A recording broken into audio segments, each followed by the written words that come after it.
Alrighty, so hello everyone, and welcome to our neurodiverse patient lecture. Hi everyone, welcome to our lecture. We're going to cover a couple of objectives tonight. I will start off by defining neurodiversity, getting a little bit into the history, the background, a little bit of the context. It's not as simple as you think. And then I'm going to move into discussing some of the neurodiverse patient health disparities that we see. And then Jonah's going to pick up from there, and she's going to go into the specifics of the UCLA neurodiverse patient population that we see here at our UCLA clinics. She's then going to go into what our responsibility is as healthcare providers. And then I'll conclude the talk on how we can become advocates for the neurodiverse. And then hopefully, if we have time at the end, we'll have lots of questions. But first, we should introduce ourselves. So I'll go first. My name is Jonah. I am currently a D3, so on my third year here at UCLA, and I'm mostly known by my classmates and all my close friends as being a really huge Disney and Harry Potter fan and dancing at any moment, probably to no music. And I'm super excited to finally be in clinic. It's actually been a dream of mine since the age of 7 to actually attend UCLA School of Dentistry, so it is an honor to be here. The reason why I entered dentistry is actually because of my two older siblings who are both diagnosed with autism, and seeing their experiences as well as their classmates in the dental environment and understanding the obstacles that they have to face, it made me want to enter the dental field. And then also talking to different ABA therapists and teachers or parents of other people who are a part of the neurodiverse community, I learned that there are multiple obstacles that we as healthcare providers and people as a society in general that we need to address. So this is a reason why me and Melly are going to be presenting this lecture today. And now Melly will introduce herself to you. Hello again. So my name is Melissa Gonzalez, but like Jonah said, some of my friends call me Melly. I am a freshly minted D2, and I feel super proud to say that. Still feels pretty surreal, not gonna lie, but I feel nice. So a little bit about me, I've kind of always just been involved in the arts. So I've always done a lot of creative stuff since I was little.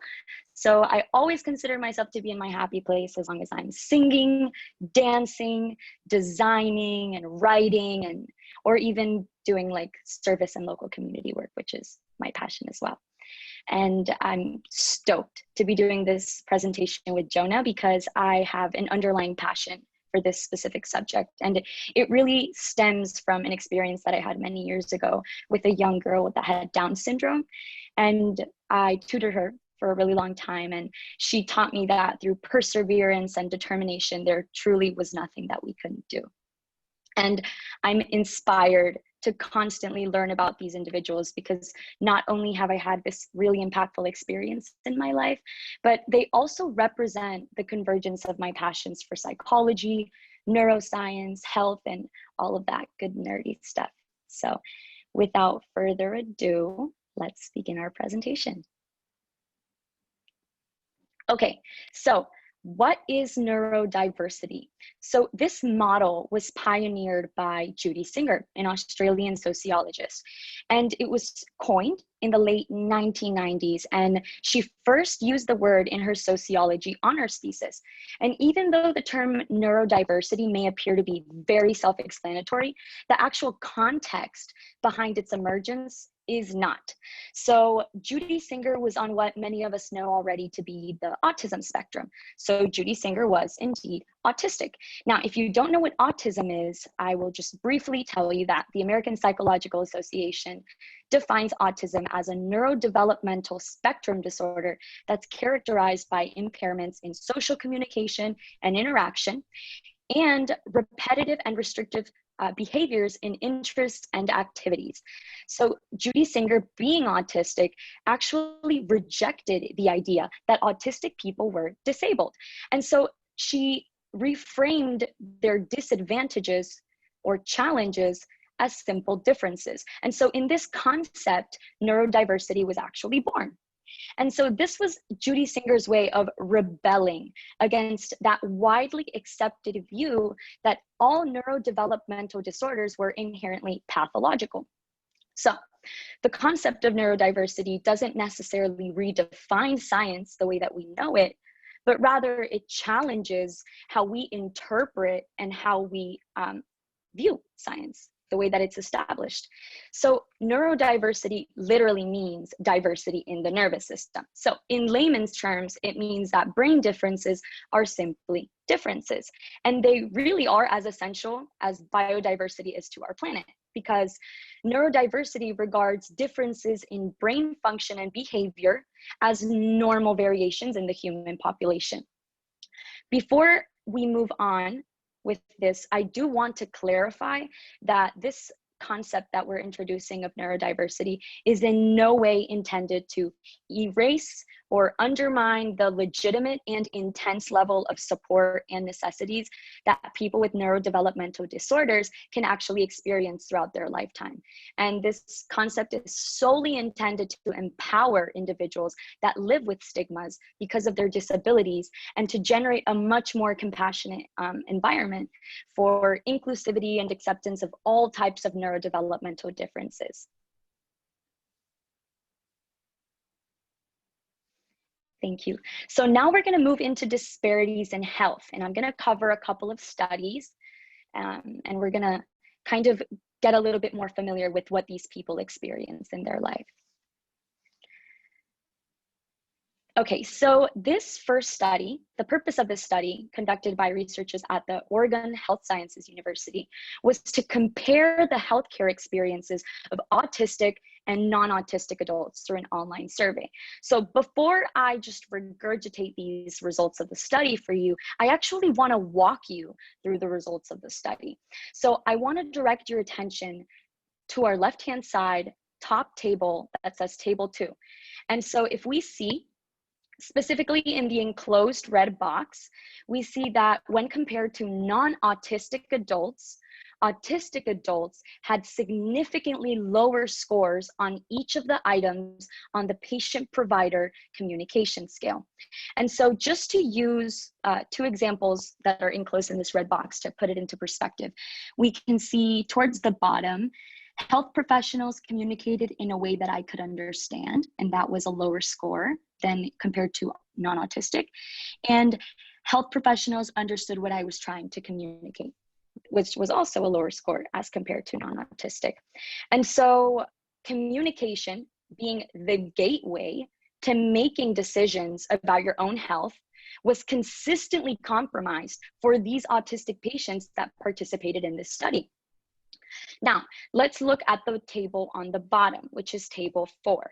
And if we also look at the area that's enclosed in red, the top one, under unmet healthcare needs, we see that the autistic adults had more unmet healthcare needs. And so this could very well be a direct result of the lack of communication between the patient and the provider that we just analyzed in the table above. So before we move on from this table, I want you to look at the 2 gold stars. Now, they aren't highlighting anything great that we're doing, I will tell you that. And the reason for that is because it shows us, shockingly, that mental health care and dental health care were the highest unmet healthcare needs, with dental care being the greatest.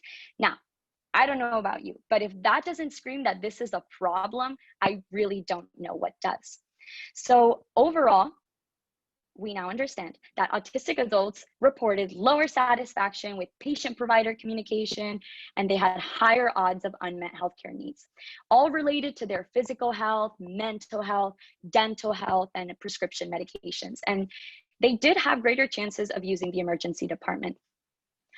But worthy of noting is that even though autistic adults were just as likely as non-autistic adults to have a primary care provider or have their blood pressure checked, or even the same number or similar numbers of outpatient appointments and hospitalizations, the autistic patients were still less likely to have received a tetanus vaccine.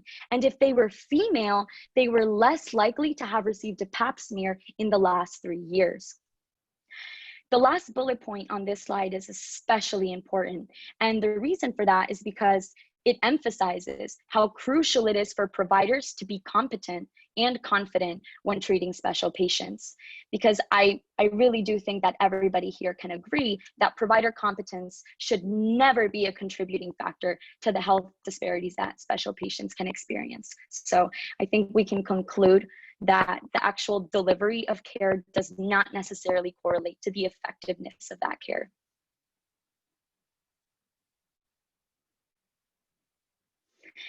Okay, so this one's a simpler one. And this comes from the Centers for Disease Control, and it comes from their disability and health data that's collected by the CDC. And so it tells us that about 30% of adults with a cognitive disability in the US could not see their doctor in the last year due to cost. So that 30% of US adults with a cognitive disability actually needed to see their doctor, but they couldn't. And so not only are they dealing with their already present cognitive disability and everything that it entails, but they're also having to self-mitigate secondary healthcare issues that they're experiencing on the side. So with this information, we can infer and also support additional data that shows us all of the secondary healthcare issues that people with neurodevelopmental disabilities can experience, such as mental illness, for example, that Jonah will cover later.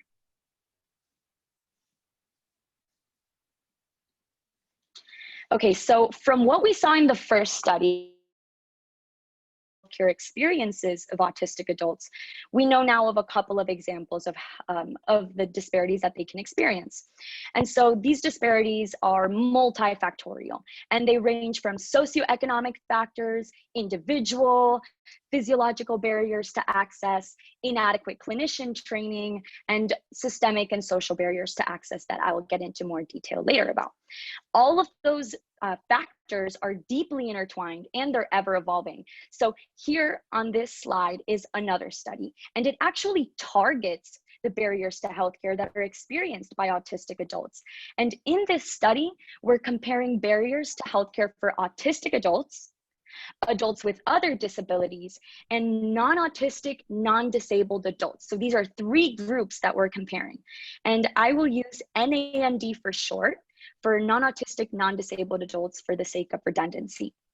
So to preface, we should note that autistic and disability groups had a similarity in their insurance policies, with approximately 60% of them having private insurance and 20% having government insurance. And that's as opposed to 81% having private insurance for the NAND group. And this is important, very important, because the autistic and disability groups having a larger percentage of government insurance have a much more difficult time finding treatment and providers. So in terms of the group showed about 12% versus 4% for the disability group. And if you're curious, which I know that you are, the autistic group and the NAND group had similar percentages of uninsured members. So the results of this study showed us that when compared to the NAND group, the autistic group and the disability group experienced far more barriers to healthcare, with the autistic group still experiencing them at much higher rates. And all three groups endorse the barriers of cost, fear, and anxiety, but the autistic group endorsed them to a much greater extent. So the disability group, which endorsed those first three that I just talked about, also endorsed the factors of social isolation and of inadequate support. And if we look at the bottom, where we specifically start with the autistic group, these are the top 5 that they endorse the most. And so the first 2 bullets are the 3 that I said are in common in all of the groups.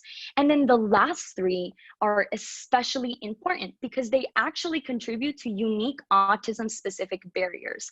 So those are difficulty processing information fast enough, facilities causing sensory issues, and difficulty communicating with their providers.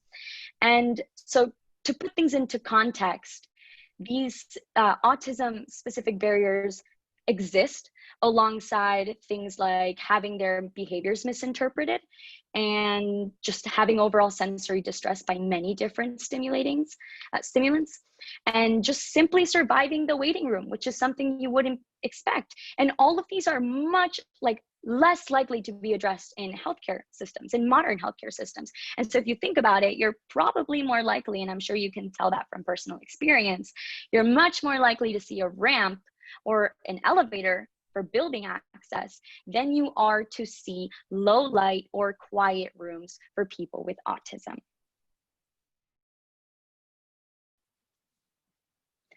So now what? What do you do with all this data? So I know that you're asking yourself, what can we do to decrease some of these barriers to healthcare? And truthfully, we first have to admit that there isn't a one-size-fits-all solution because of the enormous variety of impairments that people can come to experience. So, for example, including adjustable tables for medical exams for patients that have mobility impairments might work well for them, but it doesn't serve the patients that have communication impairments, and they instead experience language-related barriers. So we can see that it's difficult to have a win-win situation. I want you to look at the image on the right. And I think we've seen a couple of us this image at some point related to different things. But the reason I want to show you this is because this is what creating change actually looks like.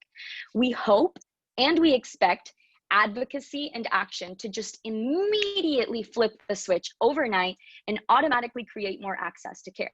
I mean, that sounds ideal, but it isn't quite the case. In reality, change looks like it does on the right, with the squiggly lines. It takes a long time and a lot of meaningful work and effort and purpose and a lot of strategy to actually achieve.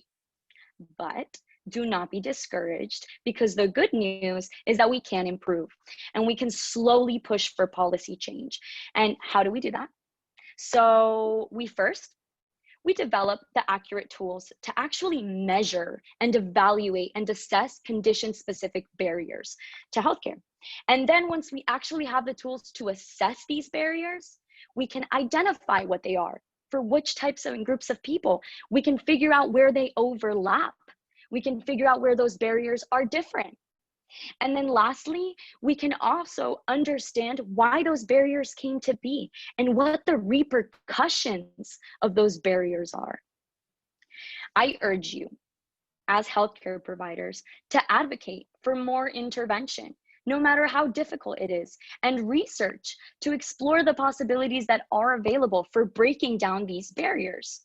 In addition to that, I recommend learning directly from the people who experience these impairments if you really and truly want to fully understand the backgrounds and the potential solutions for these disparities.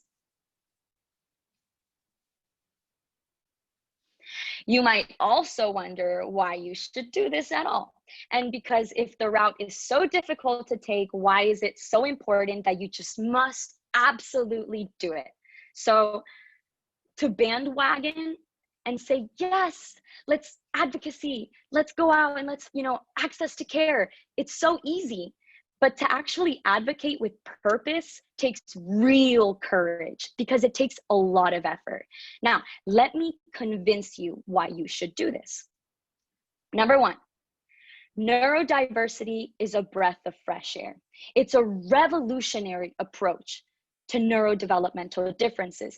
It's a gentle reminder that our thinking and developmental differences are natural variations in human nature, and they are necessary for survival.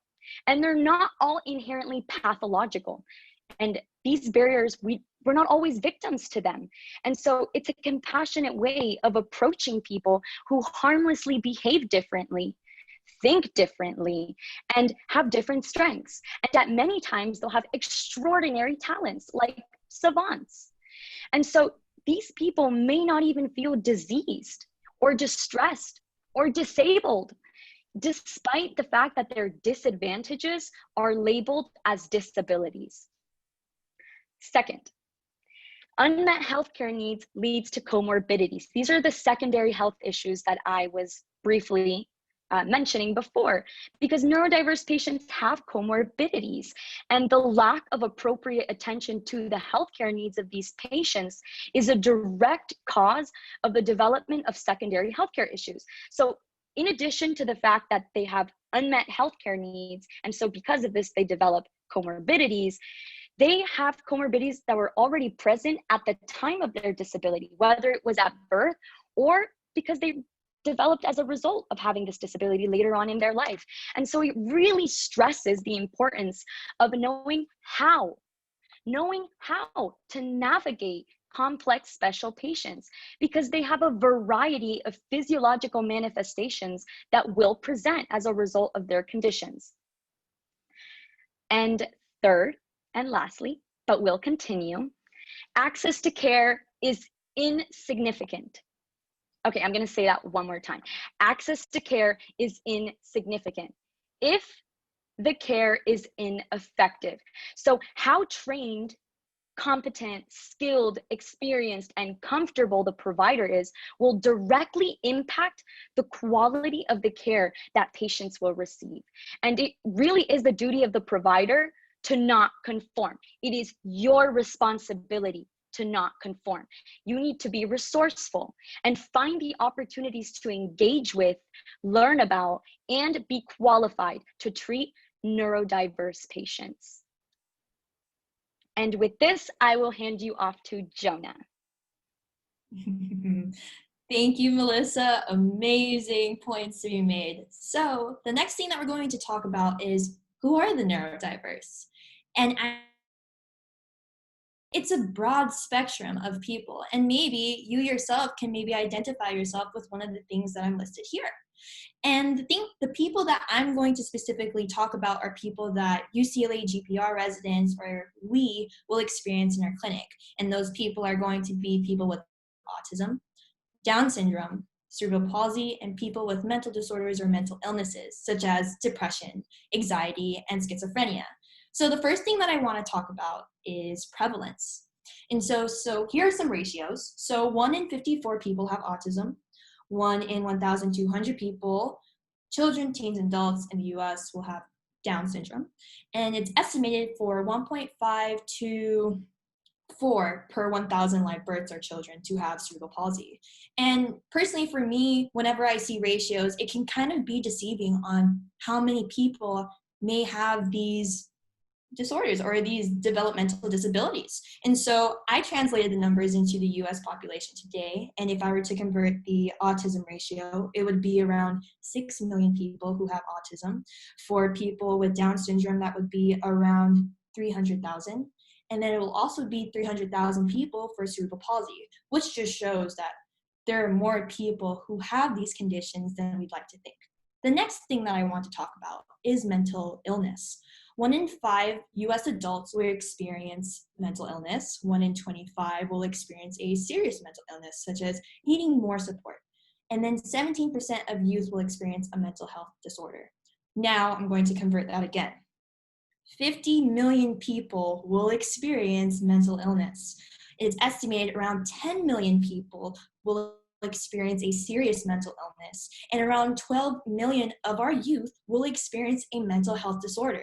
And I want to go into more specifics about children because sometimes this can be over 12 million kids, which are aged from 2 to 8.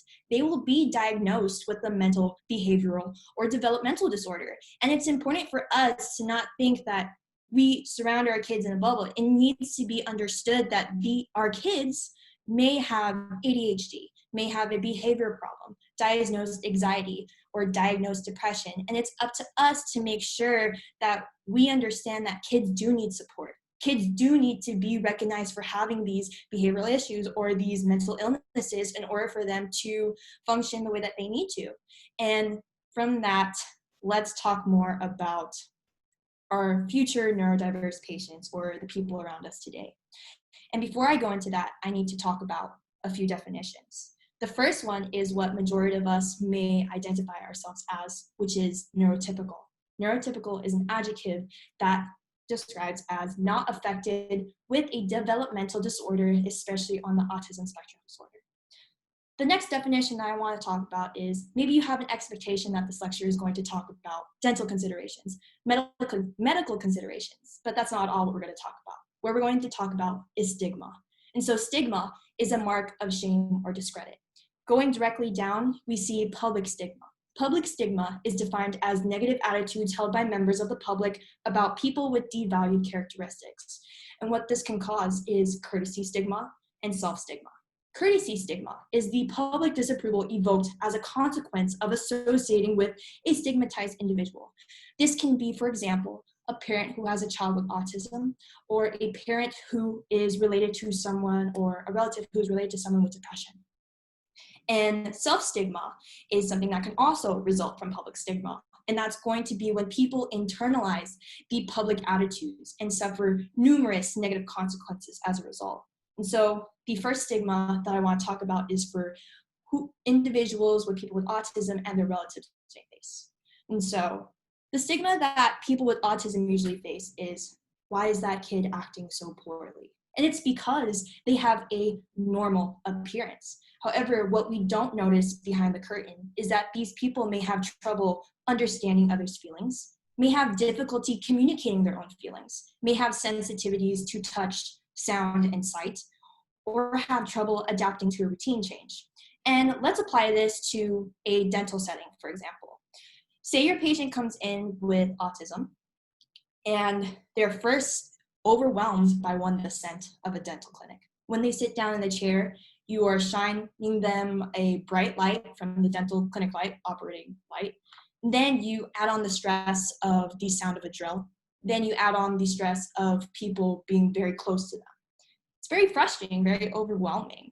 And then also, let's say they have a language difficulty or a language barrier. They're unable to communicate. And so you're not, imagine being the individual with autism, you're not able to say what you're really feeling.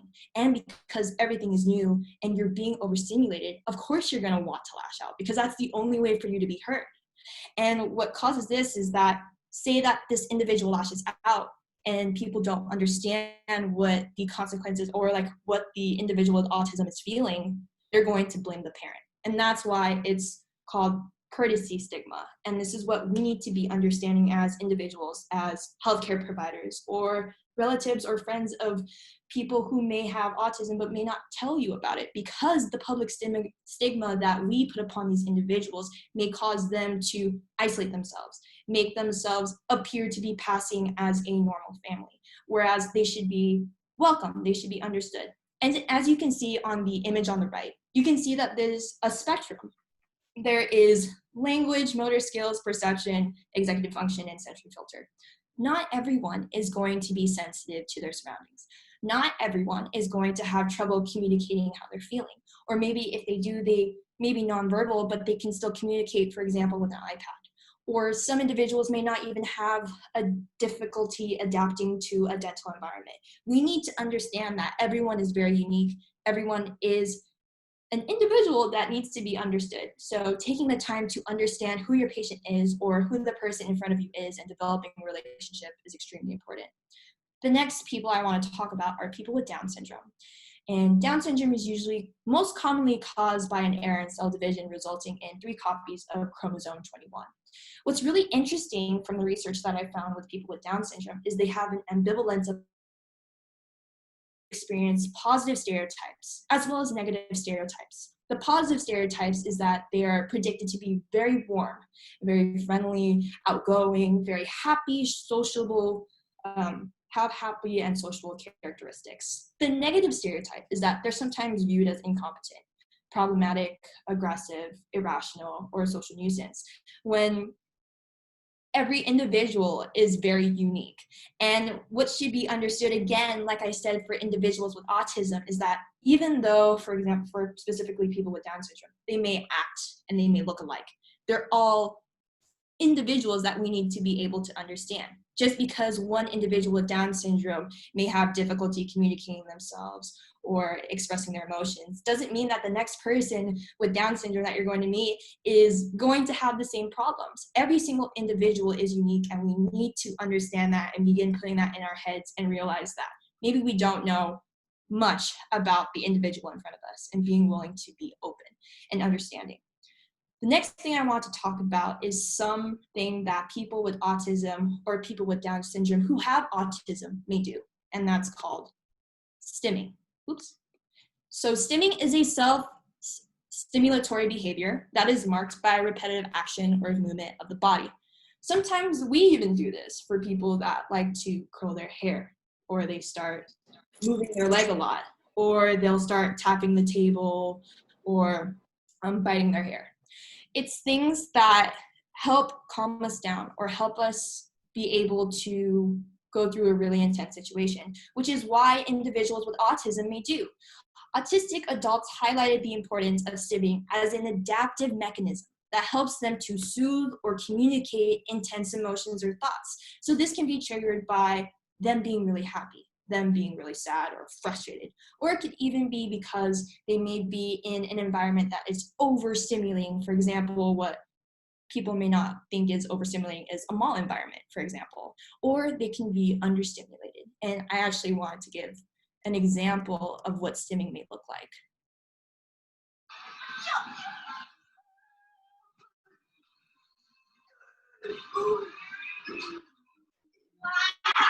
So the reason why I wanted to put a video is because sometimes I say what stimming is, but maybe some people cannot put an actual image in their head. But I want to have you be exposed to an example, because the next time maybe you're in a grocery store, or the next time you are in a mall and you see a child doing this, be understanding, be empathetic, contribute to reducing the public stigma of a poor behaving child who may just be understood as an individual with autism.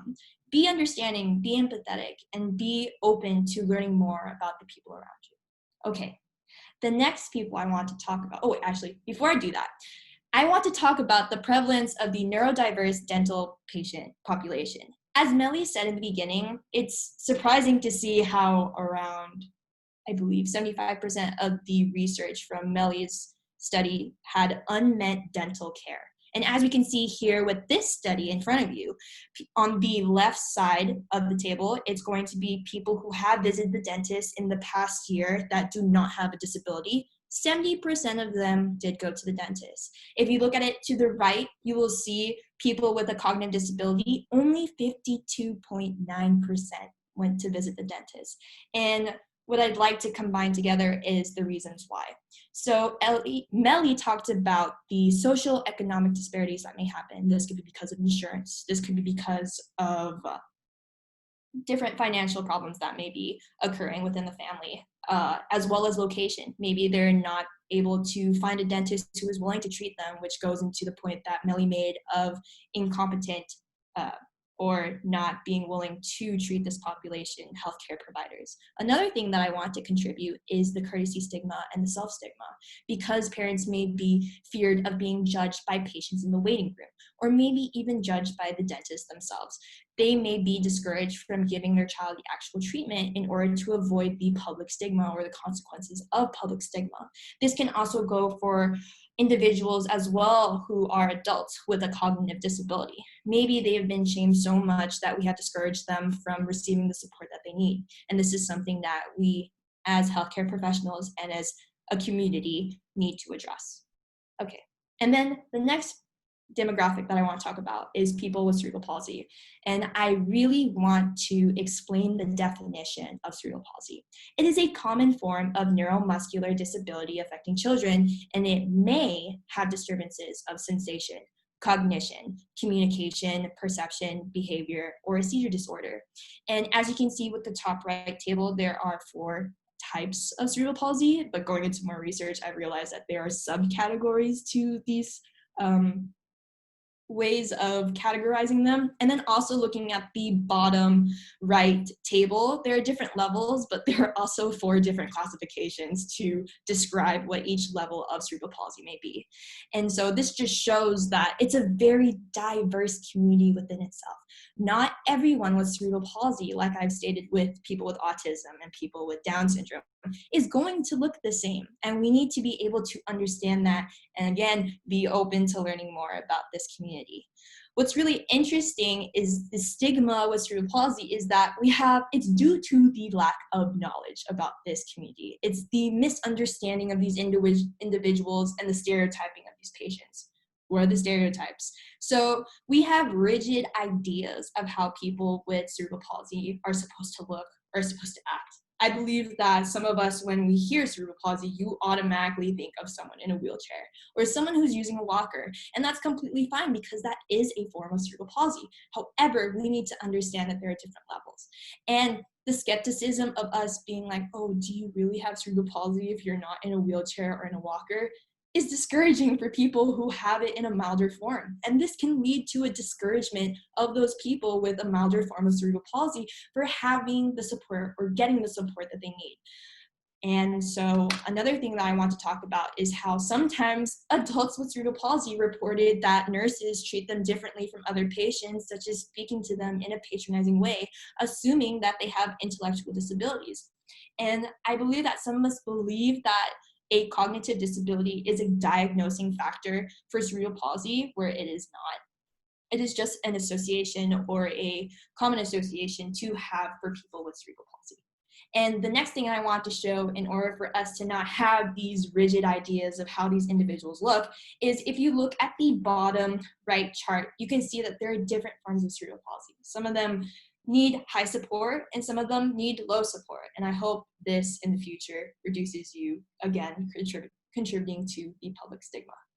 All right, so the last demographic that I really want to talk about, and I believe is one of the most important. Everyone is important, but I think it's more prevalent in what we are trying to combat today in society, is mental illness.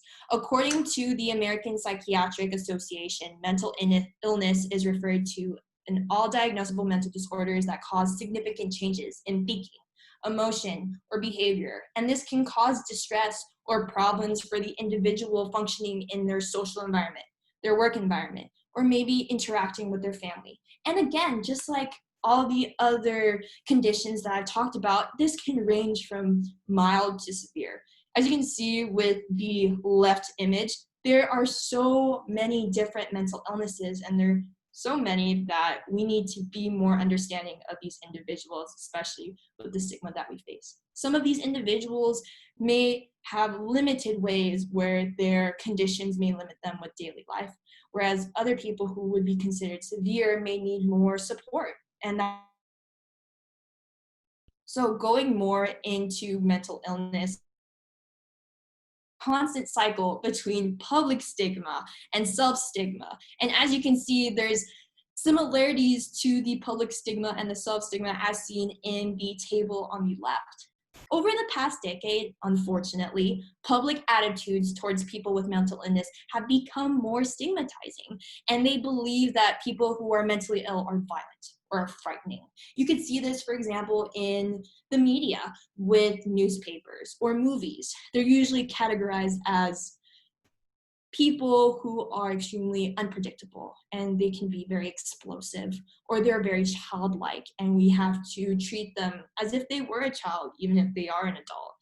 And these kind of characteristics often have us believe that they're outliers in the community, where they're not. Sometimes they're just people that are right next to you that you may not know, and because we've had such a idea of them due to media, and that's not our fault, it's just from things that we may be exposed to, our internal bias, we may not realize that we do contribute to that public stigma.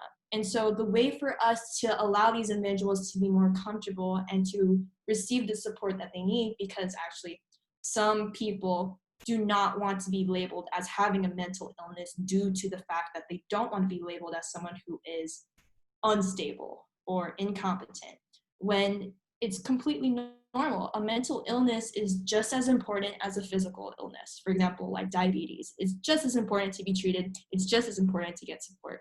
And I think what's also really interesting is that sometimes people believe that certain mental illnesses are due to what we do to ourselves. For example, if I were to say someone who has schizophrenia, we believe, oh, maybe it's because of their genetics. However, if I say, oh, a person is suffering from substance abuse disorder, or they may be an individual who has an alcohol abuse disorder, we think, why did the individual do it to themselves? When again, there's so many factors that we have yet to consider for these individuals who have a substance abuse disorder. For example, the environment that they grew up in or the environment that they're currently in now. There are so many things that we are quick to judge when we shouldn't, which is why it's important for us to believe that stigma is primarily a social problem that should be addressed by public approaches. And so that leads to me talking about what is our responsibility. So our responsibility first is, I hope you recognize, is that we should recognize the vicious cycle of public stigma to self-stigma and courtesy stigma. We need to understand that, say an individual is able to relieve themselves of the self-stigma, they're able to deconstruct that in their head. They're going to go outside and be in an environment that constantly puts these negative stereotypes on them, that puts these discriminatory actions on them. And of course, that's going to lead them to developing self-stigma again. And so what do we need to do? We need to eliminate public stigma. And the way for us to do that is to communicate with these people. It's to contact with these people, to put ourselves as the student position and allow the person in front of us to be the teacher. It's about being educated about these certain illnesses and understanding what these individuals go through on a day-to-day basis. It's to be empathetic, and it's to develop, again, relationships with them, genuine relationships with them, that you're able to understand what they are feeling all the time. And the second thing that I'd like to point out, and this is more towards my healthcare providers, is being prepared and being prepared to accommodate them. Read their chart thoroughly and communicate with their primary care physicians and medical records so that you're able to understand the dental considerations and medical considerations for these patients. And it's also communicating with the patient. I'm saying this because sometimes for people who, for example, adults with autism, say that they have their guardian come in or they have their sibling come in, sometimes healthcare providers will automatically turn to the sibling and talk to them versus talking to the patient itself.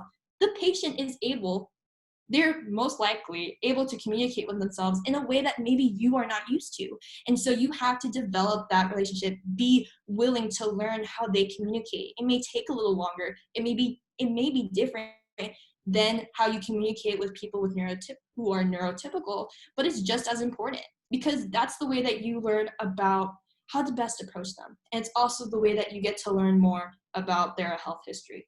And some of the examples that I have of questions to ask these patients are what keeps them engaged. For example, my brother likes to use an iPad to stim, and that allows him to calm down in these medical or dental environments.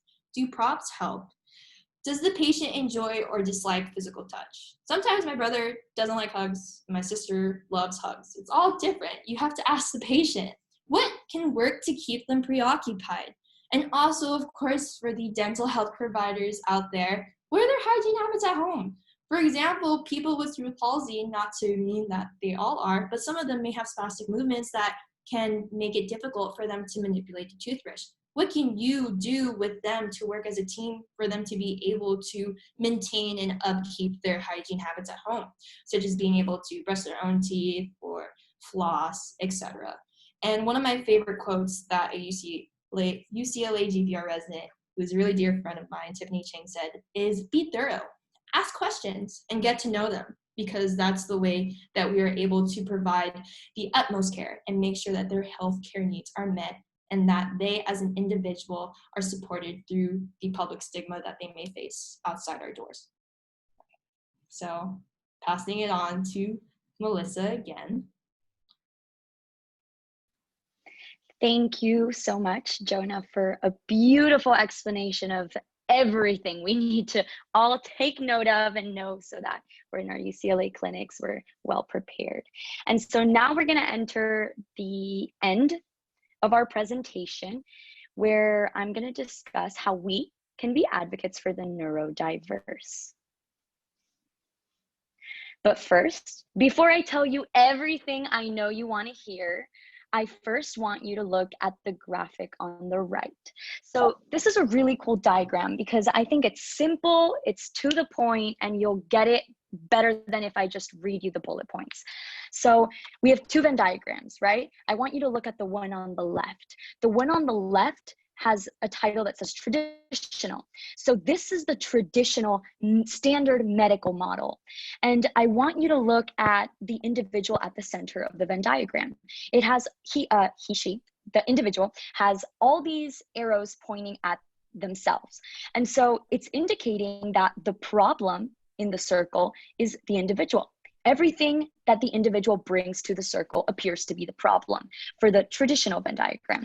If we look at the Venn diagram on the right that says social, we see that the individual all of a sudden has all the arrows pointing outwards instead of inwards. And so what this is indicating is that the individual is actually not the problem, but the problem is actually outside. It's in its surroundings of the circle, in the environment that the individual is encased in. And so this is what the social model of disability actually looks like versus the traditional model, where functional, mental, or physical disadvantages are all considered disabilities in the traditional medical model, where those people who experience these disadvantages are considered inherently diseased. So we can see the difference between the traditional and the social, right? So the social norm can be disabling. What does that mean?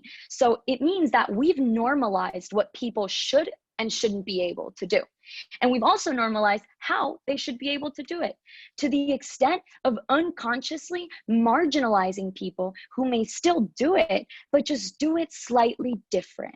And neurodevelopmental differences are not all actually experienced by the person as a true disability, but they are still regarded and treated as disabilities by the way that we label, approach, and engage with those neurodiverse people.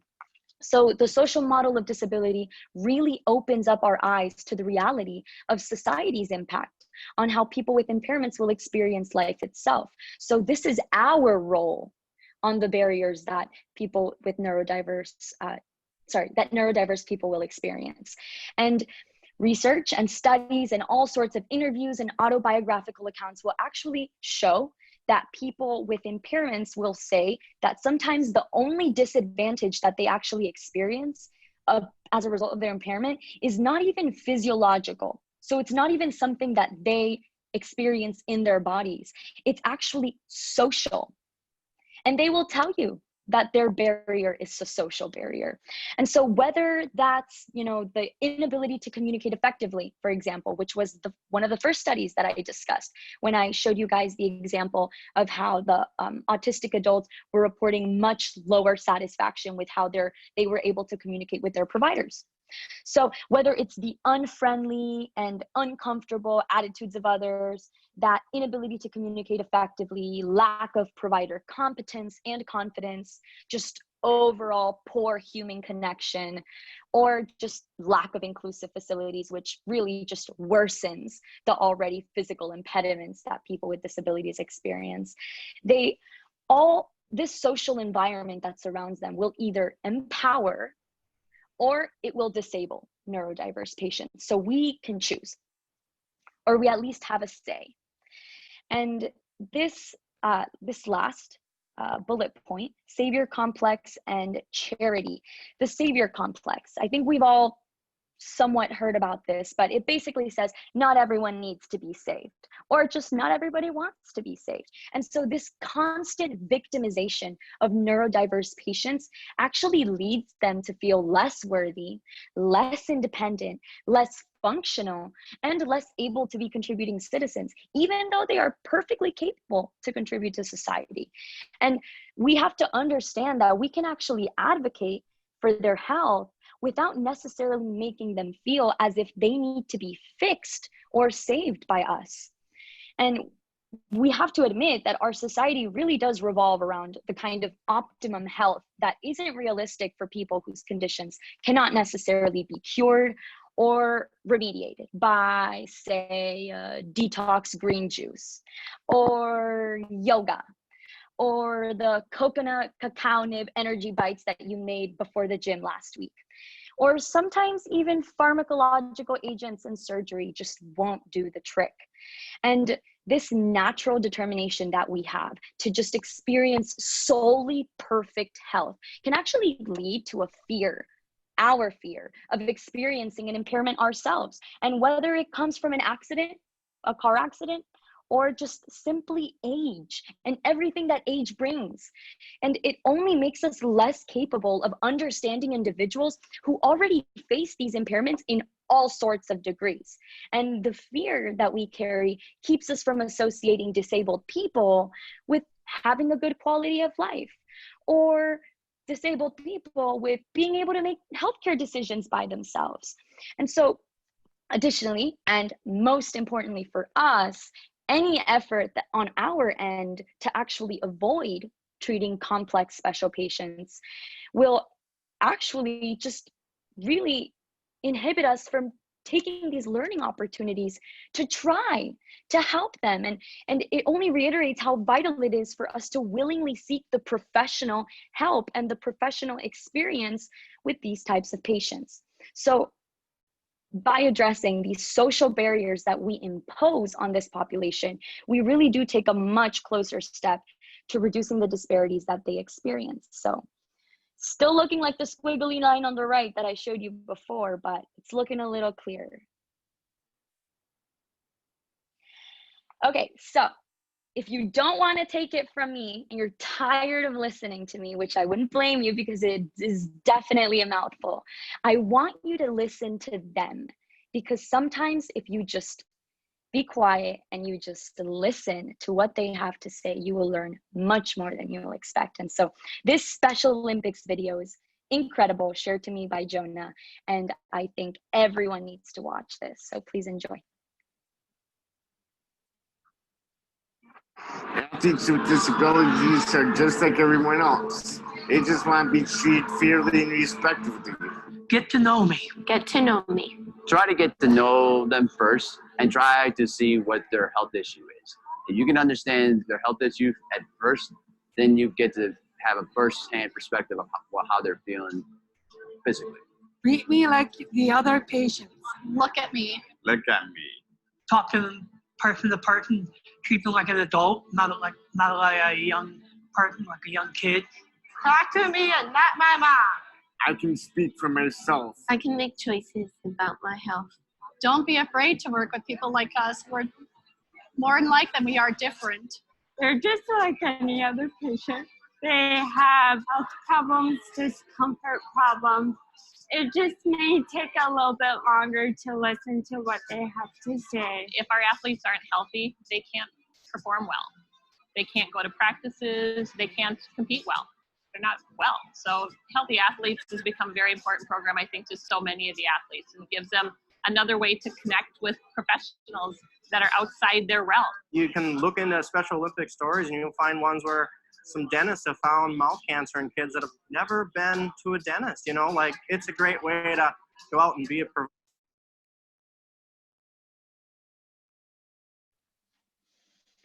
I think that's a powerful demonstration of how special patients really want to be treated. So with this video and with this entire presentation, how do we become advocates? What can we do? Well, I have good news. It is getting simpler because I've broken it down for you into 4 sections. Education. Seek the professional training required to make you a competent provider. You need to be competent. You need to have the confidence, the experience, the clinical expertise. Really, you do. And this presentation won't be enough. I mean, sometimes I walk out of presentations and I'm like, whoa, I learned so much. I feel like I could just go out there and take on the world. But then I realize I forgot a lot of the details. And so then I'm going to have to go back and do some research myself. So it really does require a lot of effort, but it's doing this with purpose is what actually matters. You have to want to learn about these populations. Second, exposure, aka experience. Involve yourself in activities outside of your daily routine that allow you to interact with more neurodiverse individuals, which means please get out there and explore. Get out there and speak to neurodiverse people. Do this at the grocery store. Do this outside of your clinic, outside of where you see them whenever you see them. Do this when you're walking your pet. Do this when you're fetching the mail. Do this when you go to Marshall's or when you go to Trader Joe's, wherever you are. If you run into people that are neurodiverse and you have the opportunity to learn from them, to speak with them, please do it. You will be amazed by what you learn. Communication and empathy. Actively listen to your patients.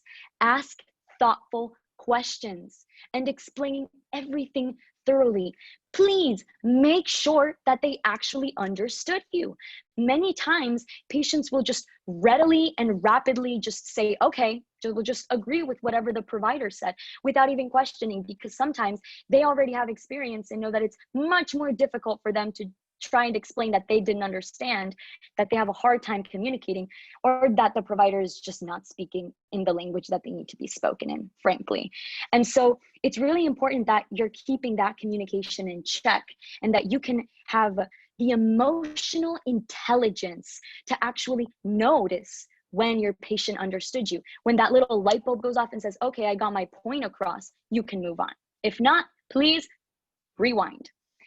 And lastly, self-evaluation. Super important, because this is not just important for being an advocate for the neurodiverse population. This is important throughout your lifetime. And if you don't keep yourself and your knowledge in check, it is all downhill. You have to be mindful of how you understand, how you think about, and how you approach neurodiverse individuals. And you need to have the humility to know what your boundaries are. You need to have the humility and the self-awareness to accept where your gaps of knowledge are. And then you have to have additional humility to say, okay, I know that I don't know, but I'm willing to find out. And I'm willing to do the research. And so that's how you self-evaluate. That way you can fight the stigmas that Jonah spoke about earlier, the stigmas that you may hold and bring to the table, and that you may contribute to that social model of disability, all of those social barriers. And you can also fight the biases that you may hold. Like when Jonah said, automatically sometimes when providers are speaking to patients that have cerebral palsy, they will just automatically admit that they have some kind of intellectual disability and will instantly refer to their guardian or their sibling or whoever they brought, instead of first trying to address the patient themselves and trying to make sure that they understood you or that they can have a conversation with you. So you need to keep yourself in check. Okay, so to end this presentation on a positive note, I've included this cute little quote that's, I think a lot of people have heard, and it's by Alexander Den Hager, and I really hope I didn't butcher that name. But it says, when a flower doesn't bloom, you fix the environment in which it grows, not the flower. So this applies to us because as current and future healthcare providers, we really do vow every single day to help others live happier and healthier lives. And that implies that we have to wholeheartedly, but truly wholeheartedly learn, prepare, and make any necessary accommodations to help our patients feel comfortable, supported, and properly cared for so that they can actually thrive, just like a flower. And so that's the end of our presentation. Any questions? Thank you.